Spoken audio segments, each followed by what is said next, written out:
Alright, so I'm David Farley, and I have values drive commitment.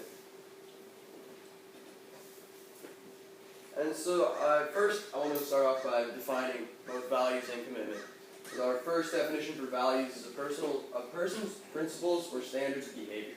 So this is how you conduct yourself, the way that you go about living each day. And the other definition, the other second half of the definition, would be one's judgment of what is important in life. And this is even more important for being a leader, because if you believe that what you're doing and what you're attempting to do and your job is important, you will commit to it further because you will be more invested in it because of your values. And then my definition for commitment is the state or quality of being dedicated to a cause or activity, which to be a good leader, ideally you need to be committed. You won't be a good leader without commitment. And so leaders who exhibit their values in their leadership are more committed and dedicated to their role. Basically, if your values align with with who you're leading and the goal that you have, you will be much more committed in getting it done, because you will think that it is both important and your values of being trustworthy, honest, being a good person will just help you along the way, rather than inhibit your leadership. And as I just touched on, trust is built when leaders identify and live their values. Trust is super important to be a leader. To be a good leader, the people who you are leading need to trust you and they need to be able to follow you without second guessing, basically.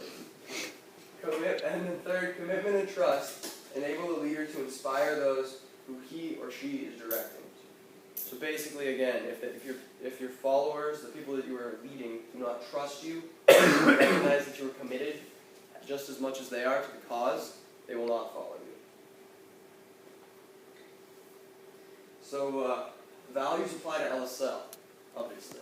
To be an effective LSL class, we must try to trust each other and show our commitment. If we aren't all committed, we don't all trust each other, we won't work as a cohesive team to accomplish the goals, raise school awareness and spirit. And so we need to make sure that we have our values aligning with this class, which is what my next point talks about. We also must ensure that our values align with the LaSalle core principles, which we hope the rest of the school body will embrace with us.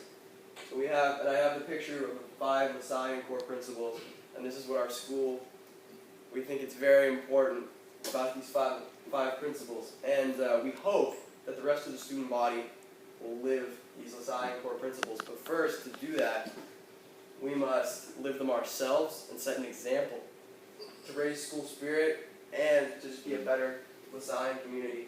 We must live these 5 core principles and make sure that we set the bar for the rest of the school, because they won't do it themselves, so they need our leadership.